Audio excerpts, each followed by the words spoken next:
महाराज जी, आपके चरणों में दंडवत प्रणाम।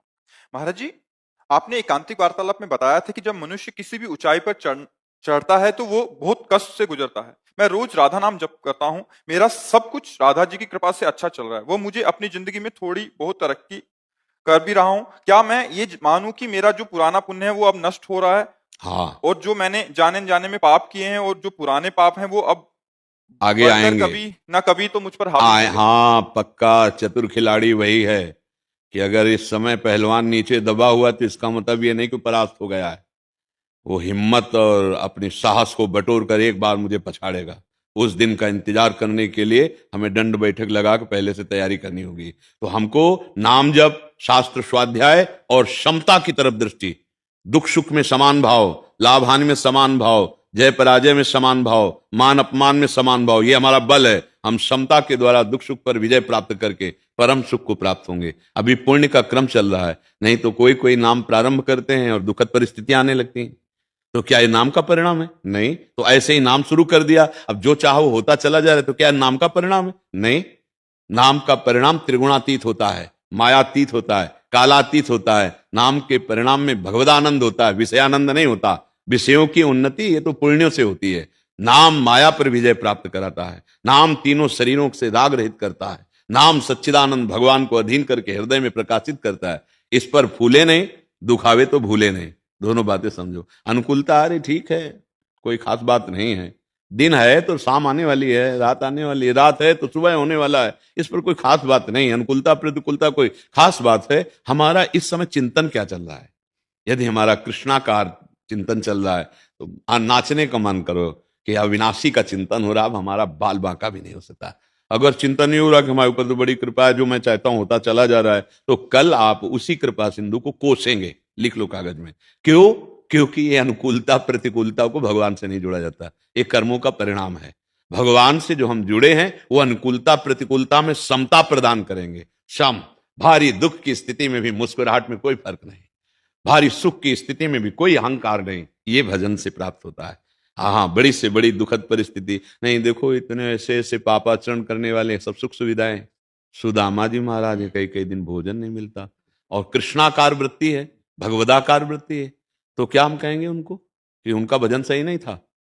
फिर इसके बाद द्वारिकापुरी जैसी सुदामापुरी बन गई, तो आप क्या कहेंगे? अब कृष्ण कृपा हुई? नहीं नहीं नहीं, कृष्ण कृपा पहले भी थी, अब भी है। वो समान रहे। सुदामापुरी बनने पर भी उनको कोई हर्ष नहीं हुआ, और कई कई दिन भोजन ना मिलने पर उनको कोई शोक नहीं हुआ, कोई ग्लानि नहीं हुई। वो वही कहते थे, मेरे मित्र श्री कृष्ण जिसमें राजी मैं उसी में राजी। हमारे यहाँ आचार्यवाणी में सबसे पहला है पद है, उसकी पहली पंक्ति है, जोई जोई प्यारो करे सोई मोहि भावे। बस इतनी। फिर वो तो सिद्धों की बात है, भावे मोहि जोई सोई सोई करें प्यारे। अभी तो हमें केवल इस बात पे उतरना है, जोई जोई प्यारो करे। विपरीत परिस्थिति आ रही, प्यारे मुझे कस रहे हैं कसौटी में। जैसे मटकी को अगर हम रस डाल दें कच्ची मटकी में तो फैल जाएगी। तो चतुर कुम्हार पहले उसे सूर्य के ताप में पकाता है, फिर अग्नि के ताप में पकाता है, फिर वो बाजार में रख देता है, कोई रस भर लो, अब ये फूटेगी नहीं जी। और अगर कच्ची मटकी में रख दे तो फूट जाएगा। तो हमें भगवदानंद प्रेम रस प्राप्त करना है, तो हमारे हृदय को कसा जाएगा, उसे तपाया जाएगा। वो काम क्रोध लोभ मोह मद का विकार कोई असर न डाल पावे, तब मटकी तैयार हो गई, और उसमें प्रेम रस डाला जाएगा। तो इसलिए भजन का फल है समता। दुख सुख में, शत्रु मित्र में, मान अपमान में, लाभ हानि में सम हो जाना। आपकी स्थिति अंदर से किसी भी प्रकार के विकार को प्राप्त नहीं हो रहे, सच्चे भजन का लाभ आपको मिल रहा है। हम भजन का फल नाशवान वस्तुओं की अनुकूलता को ना देखें, ये तो प्रारब्धानुसार आती जाती रहती है। नहीं, बड़े बड़े महाभागवतों में ऐसी परिस्थिति देखी गई कि खान पान तो, और भजन इतना है कि भगवान सेवक बने हैं, भगवान दासत्व को प्राप्त हो रहे हैं उनके। और स्थिति ये है कि भोजन की भी व्यवस्था नहीं। जैसे चीदर चिदरानी जी, एक से एक महापुरुष, नाका बांका जी, एक से एक महान भागवत हुए हैं।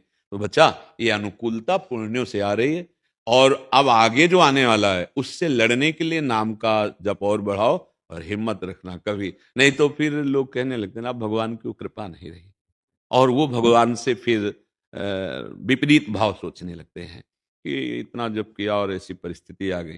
पहली बात, यहां सब मरेगा। इसका नाम जानते हो क्या लोग का?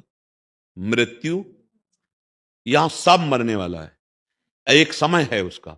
चाहे कोई वस्तु हो, चाहे व्यक्ति हो, चाहे स्थान हो, कुछ भी हो, ये मृत्यु लोक में है, अर्थात मृत्यु, उसकी मृत्यु होगी, वो नष्ट होगा, वो परिवर्तनशील है, उस पर ज्यादा टिकान है जाए, चाहे अपना शरीर, चाहे दूसरे का शरीर, चाहे मकान, चाहे कुछ भी हो, इसका नाम मृत्यु लोक है। दूसरी बात, अपना यहां कुछ भी नहीं है। क्या है अपना? कुछ भी नहीं। ये सब माया रचित नाटक है। एक है अपना जिससे हम परिचय नहीं बना पा रहे, श्री कृष्ण। वही हमारी आत्मा स्वरूप में है, वही सबकी आत्मा के रूप में चैतन्य घन स्फुरित हो रहे हैं। अगर उनका नाम और उनका परिचय प्राप्त हो गया, अब जीत गए। नहीं तो यहां सब परिचय बनाओ, स्टेशन में जैसे बैठ के ना हाथ मिलाए चाय पी रहे हैं, और अपनी गाड़ी आई, फिर उसकी तरफ कोई नहीं देखता, चल देता है। उसकी क्या हालत होगी, ना ये देखता है ना वो देखता है कि अब इसकी हालत क्या होगी। दोनों एक दूसरे से अपरिचित है और यहां से चल दिए। परिचय बनाते बनाते जीवन हो गया, प्लानिंग करते करते पूरा जीवन हो गया, ना प्लानिंग पूरी हुई, ना किसी से परिचय हुआ। आसक्ति जो पाप और पुण्य कर्म करवाए वो फिर भोग। इस बार हम परिचय प्राप्त करेंगे श्री कृष्ण का, किशोरी जी का। राधा राधा राधा, कृष्ण कृष्ण कृष्ण, और जो कर्तव्य कर्म है वो भगवान को अर्पित करते हुए इस बार हम भगवत प्राप्ति करेंगे। हर बार सब देख लिया, इस बार प्रभु को देखेंगे। ऐसा हृदय में दृढ़ निश्चय करो और नाम जप करो तो आनंद आ जाएगा। ठीक है? हाँ, अनुकूलता को प्रभु की कृपा मत माने।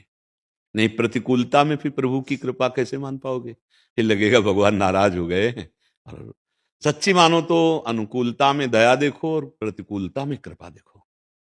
क्योंकि प्रतिकूलता हमने तो चाहा नहीं, वो दिए हैं तो कृपा करके दिए हैं, और अनुकूलता हमने चाहा है तो वो दया करके दिए हैं। अनुकूलता में दुलार देखो, प्रतिकूलता में कृपा देखो। दुलार से बढ़िया मीठी कृपा होती है।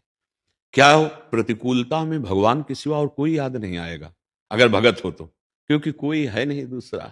अनुकूलता में फंसने का रुपया में फंस जाओगे, शरीरों में फंस जाओगे, मान में फंस जाओगे। प्रतिकूलता, इसमें तो फंसने का कोई डर ही नहीं है। इसमें तो सीधा रास्ता केवल एक होता है, हरि शरणम, प्रभु अब आपके सिवा कोई नहीं। जहां जहां विपत्ति और प्रतिकूलता आई, उन महाभागवतों के हृदय में प्रभु का प्यार और बढ़ा है, प्रभु के प्रति समर्पण और बढ़ा है। पर ये थोड़ा आगे चलकर समझ में आएगा। अभी तो हम नाम जप करें और प्रभु से प्रार्थना करें कि हमको क्षमता प्रदान करें, सुख दुख में, लाभ हानि में, हाँ, सम हम रहें। सुख दुखे समय कृत्वा लाभा लाभो जया जयो, शत्रु मित्र समझानि, मान मान अपमान सम, दुख सुख लाभ न हानि, ये जो कृपा हरिवंश की। एक परमानंद है, ये विषयानंद में भूले जीव परमानंद की बात भले कर ले, जानते नहीं परमानंद। एक अद्भुत आनंद, जिस आनंद में मृत्यु भी बहुत छोटा लगता है। मृत्यु भी कोई दुखद थोड़ी लगती है, हाँ, अपने प्रीतम ही लगते हैं। भगवान कहते सब कुछ हरण करने वालों में मृत्यु मैं हूं। वो अपने प्रीतम को देखता है। ठीक है जी।